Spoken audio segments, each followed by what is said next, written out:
Hello, my name is Carlos Riano from Queen's University Belfast, and in this video we are going to present the paper Error-Driven Learning, a new teaching methodology for improving the learning experience in STEAM education. This paper has been accepted for publication in the 13th Annual International Conference on Education and New Learning Technologies, EduLearn 21, which will be held virtually next July, and we are recording this video to be displayed during that virtual event. So let's start with the presentation. This is the outline we will follow.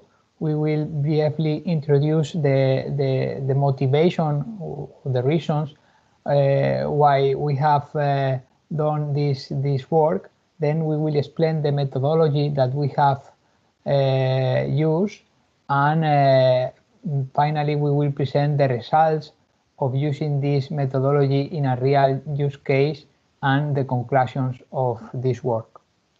So let's start then with the introduction. Among the different teaching methodologies that we can find right now, there are basically two very differentiated ones. On the one hand, we have the typical popular direct instruction, which is the one that has been used in the past more commonly. In this methodology, we have just the teacher instructing all the students, giving the lectures, and there is little interaction.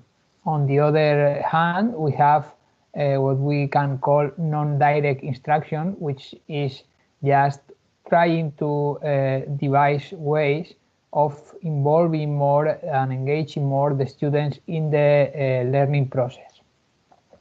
In this manner, we could say that in the direct instruction, the teacher is in the center of the model, and the students just receive the information from the teacher. There is only a one-way communication channel from the teacher to the students, and this is what we have seen most commonly in the past years. There are new trends, however, in an attempt to improve, to enhance, to make the learning experience more better. And we can say that in those other approaches, instead of having the teacher in the center of the model, in this case, we are trying to have the student in the center of the model, in the center of the model. Thus, the students just have all the information from the teacher, from all the teaching material available. They also get information from the assignments and the assessment when they get the feedback of those assignments and assessments, and they also get information from other channels, all the different channels. In this case, the students are in the center, and they are not just passive agents waiting for information. They are actively engaged in the learning process. In this paper, we propose a new methodology, a new teaching methodology that we have called error-driven learning. In this case, this is a non-direct instruction, so the student is in the center of this methodology. It is mainly it has been a device for STEAM education, but probably it could also be used in other environments. The basic idea is that in this methodology, the teacher just introduces errors in the lectures or in practical exercises, and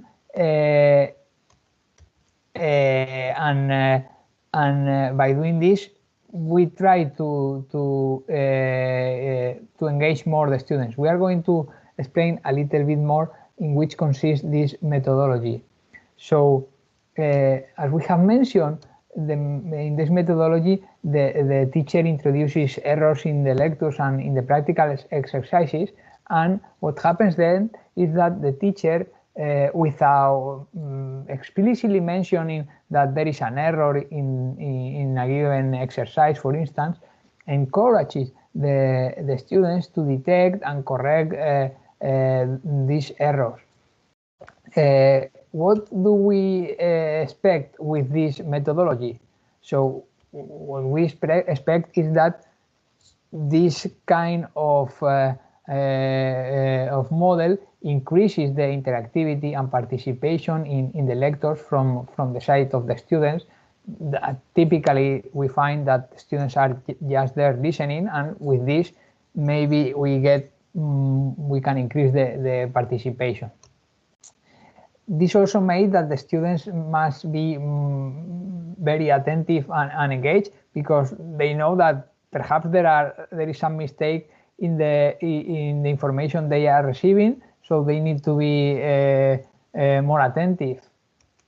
And in the end, what we expect is that all this ends up by improving, enhancing the final learning experience of the students. We have tested this methodology using a computer science course. In particular, this computer science course is called Advanced Computer Architecture, and this module is taught in stage 4, which is the last stage of the computer science degree. And in the use case, in this class, there were around 60 students. The way we have implemented this methodology for this experiment is we have just apply the methodology when solving practical exercises. For doing that, we have used a document camera like the one we see in the screen, and in this case we have manually solved practical exercises introducing some errors, and we have challenged the student to say, okay, is the exercise correct, is there any error, and so on.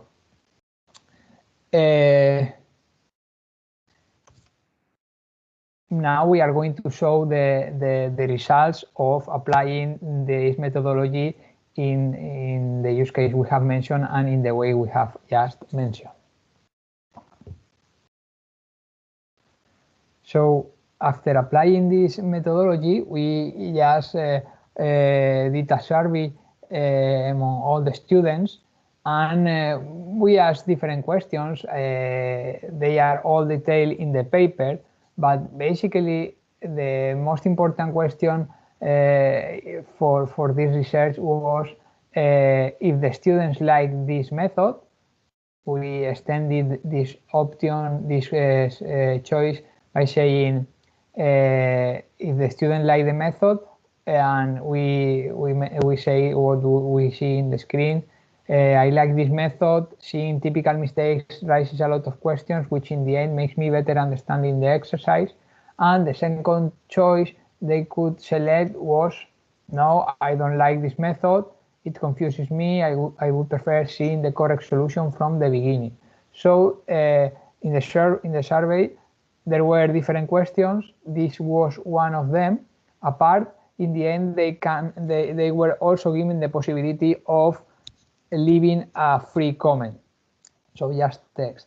So the results for these questions, in which, as I have mentioned, the students needed to choose either if they like this method or if they don't like this method. So the results are the following one. So 33% of the students selected that they like this method, and the remainder, 66%, mentioned that they don't like this. They didn't like this method. The participation was not very high. It was only 25%, which means 15 students out of the 60 students of this class. It's not a high participation. We would have desired having a more representative participation, but we still find that there are some good feedback in these experiments, and that's why we thought it could be interesting presenting it to the teaching community. So, and as I have mentioned, there was also a space in that survey in order for the students to free comment, leave any feedback or comment they would like. And we have selected here 2 comments that we feel are useful. For instance, one of these comments is a good idea to explain typical mistakes, though it might be best to mention whether they are deliberate mistakes during the lecture. Another useful comment or feedback is the one we see in this slide. I think it would be preferable to highlight any common mistakes rather than including them without explanation. All the rest of the comments are in the paper, but here we have highlighted only these 2. What we have in common with these 2 feedbacks is when the results were revealed, or when the correct results were shown to the students. So after the survey, of course, the results were not as we expected. They were not satisfactory. And the student major concern was that the correct results were available after the lecture, instead of making it available during the lecture, which the students felt that would have been better. So what we plan as future work is doing precisely that. So show the correct results during the lecture. In the beginning, we have tried to do it after the lecture, just to give the students more time to think about that. But it seems that did not work very well. So we plan to fix this and test the methodology again to see if the results are better then. So to conclude this presentation, we have proposed a new methodology, which is called error-driven learning. We have tested it in a computer science course, and as we have seen, the results not were as expected, but there are good feedback, and we will try to improve this methodology in the future as future work with the feedback obtained. And we hope to repeat the experiments, implement again this methodology, doing the changes we have seen, and hopefully have a better feedback from the students, and and hopefully then we can say that we are enhancing the learning experience. So many thanks for your attention.